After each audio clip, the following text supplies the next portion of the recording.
कड़कड़ाती सर्दी पड़ रही थी। अभी शाम के लगभग 6 बजे थे। विपुल अपने दोस्तों के साथ सिनेमा हॉल से बाहर निकला। क्या हुआ विपुल, रुक क्यों गए? अरे यार, जूतों में मिट्टी लग गई है। आज जरा वो सामने पॉलिश वाला बैठा है, उससे जूते पॉलिश करवा लेता हूँ। ए पॉलिश वाले, मेरे जूतों पर मिट्टी लग गई है, जरा अच्छे से चमका देना। लाओ बेटा, मैं अच्छे से पॉलिश कर दूंगा। एक सेकंड, ये बेटा किसे बोला है? तुम जूते चप्पल ठीक करने वाले भी रिश्तेदार बनकर ज्यादा पैसे ऐंठने की सोचते हो। जल्दी से पॉलिश कर दो। वैसे यार रोहित, सामने गर्मा गर्म भुट्टे का ठेला देखकर मुंह में पानी आ रहा है यार। ये कड़ाके की सर्दियों का अलग ही मजा है ना। बढ़िया बढ़िया स्वेटर और जैकेट पहनो। सर्दियों में खाने पीने की गर्म गर्म चीजों का आनंद ही कुछ और है। जा जरा ठेले वाले से 2 गर्म गर्म भुट्टे लेकर आ जा। ये जूते पॉलिश हो गए हैं। तुम लोग जितना मर्जी कमा लो, रहोगे भिखारी ही। ठंड लगती रहेगी पर अपने लिए एक स्वेटर नहीं खरीदोगे। यही फटी चादर लपेटे फुटपाथ पर ही पड़े रहते हो। लाओ जूते दो, ये लो 5 रुपए। 5 रुपए? पर इन जूते पॉलिश के तो 20 रुपए हुए। आपने डबल पॉलिश लगाने को बोला था। दिमाग खराब है क्या है? 20 रुपए? 2 रुपल्ली की तेरी पॉलिश की डिब्बी नहीं है और 20 रुपए मांग रहा है। ये 5 रुपए रखने हैं या ये भी वापस जेब में डाल लूं? बेचारा बूढ़ा मोची क्या कहता, चुपचाप 5 रुपए रख लेता है, क्योंकि उसे अपने परिवार का गुजारा करना था और उसके लिए उस 5 रुपए की बहुत बड़ी कीमत थी। विपुल अपने दोस्त के साथ गाड़ी में बैठकर चला जाता है। वो एक अमीर लड़का था। उसके दिल में किसी गरीब के लिए दया नहीं थी। उस बूढ़े मोची का नाम रामेश्वर था। वो अपने घर पहुँचता है। क्या बात है मालती, किशन अभी तक घर नहीं आया? बस आते से अपने पोते का जब तक मुंह न देख लो तुम्हें चैन नहीं आता। क्या करूं मालती, बेटे बहू के गुजर जाने के बाद किशन हम दादा दादी की जिम्मेदारी है, पर हम उसके लिए कुछ नहीं कर पा रहे। दद्दा, फिर आपने अपना मन खराब कर लिया। जाओ, मैंने आपसे बात ही नहीं करनी। किशन, अरे तू नाराज क्यों होता है? अच्छा ले, मैं मन नहीं खराब कर रहा। आजा, दोनों साथ में रोटी खाते हैं। दद्दा, अब तो मैं 12वीं पास कर चुका हूँ। अब तो मैं भी कुछ वक्त में नौकरी करना शुरू कर दूंगा, फिर हमें कोई चिंता नहीं रहेगी। बस तू पढ़ लिख जाए और तू जीवन में कुछ बन जाए, हमारी तो यही इच्छा है बेटे। दद्दा, मैंने वो ओबीसी का फॉर्म जमा किया था ना, उसके आधार पर मुझे एक कॉलेज में दाखिला मिल गया है। ये तो बहुत अच्छी बात है बेटा, मैं तेरे लिए बहुत खुश हूँ। अगले दिन किशन कॉलेज पहुंचता है। उसका ओबीसी के तहत अच्छे कॉलेज में नाम आ जाता है। विपुल भी उसी कॉलेज में पढ़ता था। यार विपुल, आज ठंड कुछ ज्यादा नहीं हो गई है? तेरा ओवरकोट तो बहुत बढ़िया लग रहा है। बढ़िया कैसे नहीं होगा, डैडी विदेश से लाए। यहाँ के हिसाब से पूरे 50,000 का ओवरकोट है। ओए, अंधा है क्या? है दिखाई नहीं देता? सारी कॉफी मेरे कोट पर गिरा दी, तू नहीं बचेगा। जी मेरी गलती नहीं है, वो कुछ बच्चे अचानक से बास्केटबॉल लेकर भाग रहे थे, वो टकराए तो आप पर गिर गई। देहाती गवार लड़के, तुझे पहले तो इस कॉलेज में नहीं देखा? अरे विपुल, ये कुछ गरीब बच्चों को जो हमारे स्कूल में हर साल दाखिला मिल जाता ना, ये उन्हीं में से एक है। अच्छा, गरीब वर्ग के लोग जिन पर कॉलेज दया करके एडमिशन दे देता है। शायद इसने कभी ओवरकोट तो क्या, एक ढंग का स्वेटर भी नहीं पहना होगा। स्वेटर में एयर कंडीशनर भी लगा रखा है। इसके स्वेटर में ये छेद देख, ये इसीलिए बने। स्वेटर में छेद वाला डिजाइन तो पहली बार देखा है। चल यार रोहित, कैंटीन से टमाटर सूप पीने चलते हैं। गरम गरम टमाटर सूप का अलग ही मजा है ठंड के दिनों में। चल। किशन क्लास में आ जाता है। वो विपुल की बातों पर ध्यान नहीं देता। एक दिन किशन कॉलेज से घर की ओर जा रहा था, तभी उसने देखा विपुल किसी लड़के की पिटाई कर रहा है। तेरी हिम्मत कैसे हुई अपना अमरूद का ठेला मेरी गाड़ी के आगे से निकालने की? तुझे पता है मैं कौन हूँ? मेरे डैडी एक जाने माने बिजनेसमैन है। अगर मैं चाहूँ तो तेरी रोजी रोटी अभी बंद करवा सकता हूँ, फिर भूखा मरना।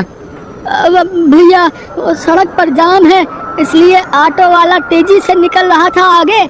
मैं तो बस उसे जगह दे रहा था। मैंने जानबूझकर आपकी गाड़ी के आगे ठेला नहीं किया। एक तो गलती करता है, ऊपर से जुबान लड़ाता है? गरीब कहीं का। बात तो तुझसे हो नहीं रही। ठंड में ठिठुर रहा है और मेरे सामने खड़ा होगा। पहले मेरे सामने खड़े होने की औकात तो बना ले। विपुल, इसे छोड़ दो। इसकी तरफ से मैं तुमसे माफी मांगता हूँ। बेचारा मजदूर है, इसे चोट लग जाएगी। ले, आ गया एक और गरीब, दूसरे गरीब की हिमायत के लिए। चल रोहित, किसी कॉफी शॉप में चलते हैं, वहाँ गर्मा गर्म कॉफी पियेंगे। सारा मूड खराब कर दिया। तो मेरा अमरूद का ठेला गिरा गया। किसी से उधार पर अमरूद खरीद के लाया था, कैसे भरपाई करूँगा कुछ समझ में नहीं आ रहा। ये तो सारे अमरूद खराब हो गए। आज 1 रुपए की भी कमाई नहीं हुई, मैं क्या करूँगा। बेचारे गरीब ठेले वाले के सारे अमरूदों का नुकसान करके विपुल अपनी राह चला गया। क्या मिला किसी गरीब का नुकसान करके? मैं इस बेचारे के लिए कुछ भी नहीं कर सकता। काश मैं इसकी मदद कर सकता। शुक्रिया भैया, आज आप नहीं होते तो वो मुझे जान से ही मार देता।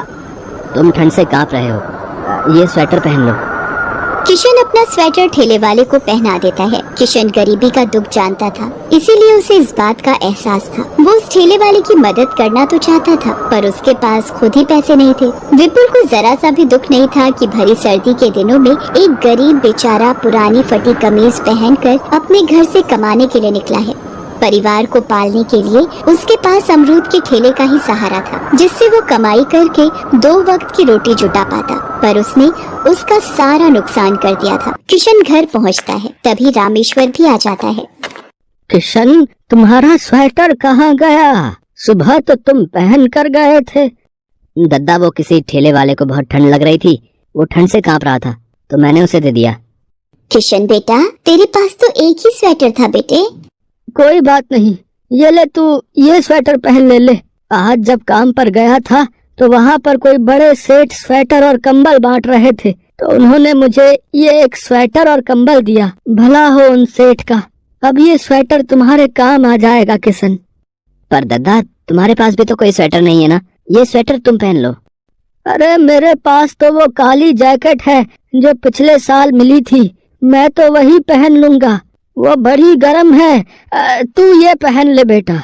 रामेश्वर को स्वेटर और कंबल मिलना इत्तेफाक नहीं था। बहुत लोग होते हैं जो मदद के लिए सदैव आगे रहते हैं, और ये अच्छी कोशिश है कि किसी को ठंड में कंबल और स्वेटर बांटना बहुत ही पुण्य की बात है। किशन ने गरीब ठेले वाले को स्वेटर दिया और बदले में भगवान ने सेठ के रूप में पहुंचकर रामेश्वर को एक नया स्वेटर दे दिया। अगले दिन जब किशन कॉलेज पहुंचता है, डॉक्टर ने बताया है विपुल को ठंड लग गई है और जिसकी वजह से उसकी तबीयत ज्यादा बिगड़ गई है, और अगले 10 दिन बाद फाइनल एग्जाम शुरू हो रहे हैं। कितनी भयंकर ठंड पड़ रही है, क्या जरूरत थी इसे रात भर पार्टी में रहने की। ठंडी हवाओं से बीमार पड़ गया ना, और ये तो यहाँ दिल्ली में अकेला ही रहता है, इसके मम्मी पापा तो राजस्थान रहते हैं। अरे विपुल को ठंड लग गई है और वो अकेला रहता है, मुझे उसकी मदद के लिए जाना चाहिए। रोहित, क्या तुम मुझे विपुल के घर ले जा सकते हो? किशन रोहित के साथ विपुल के घर जाता है। विपुल की हालत बहुत खराब थी, वो उठ भी नहीं पा रहा था। उसे बुरी वाली ठंड लगी हुई थी, खांसी, जुकाम, बुखार, सिर में दर्द और आंखें लाल हो रही थी।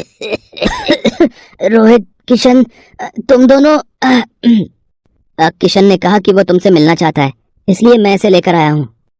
विपुल, तुम आराम करो, मैं तुम्हारे लिए तुलसी अदरक वाली चाय बना लाता हूँ, और हर 1 घंटे में तुम्हें भाप भी लेनी होगी ताकि ठंड तुम्हारे शरीर से बाहर आ सके।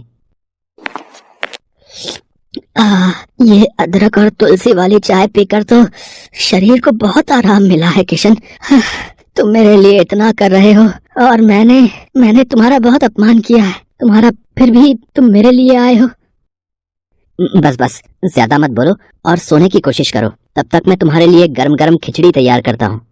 किशन का इतना प्रेम भरा बर्ताव देखकर विपुल सच में बहुत शर्मिंदा था। जिस किशन का वो अपमान कर रहा था, आज वही किशन उसकी पूरे दिल से सेवा कर रहा था। अगले दिन तक विपुल की तबीयत में बहुत सुधार आ जाता है। उसके मम्मी डैडी भी उससे मिलने आते हैं। मम्मी, ये किशन है। आज इसी की वजह से मेरी तबीयत में बहुत सुधार आया है, वरना मुझे तो कुछ पता ही नहीं था कि ठंड लगने पर क्या करना चाहिए। मैं तो वही स्वेटर और जैकेट पहनकर ठंड को रोकने की कोशिश कर रहा था, पर इसने मुझे तुलसी अदरक की चाय और गरम गरम खाना खिलाकर मेरी तबीयत में सुधार ला दिया। ये बहुत अच्छा है मम्मी। किशन से मिलकर विपुल के मम्मी पापा भी बहुत खुश होते हैं। कुछ दिनों बाद विपुल की तबीयत में बहुत सुधार आ जाता है और वो परीक्षा की तैयारी भी कर लेता है। एक दिन किशन विपुल को अपने दादा दादी से मिलवाने घर लेकर जाता है। किशन के दादाजी को देखकर विपुल को सिनेमा हॉल के बाहर की सर्दी की वो शाम याद आ जाती है और विपुल की आंखों में आंसू आ जाते हैं, जो शायद आज पश्चाताप से भरे हुए थे।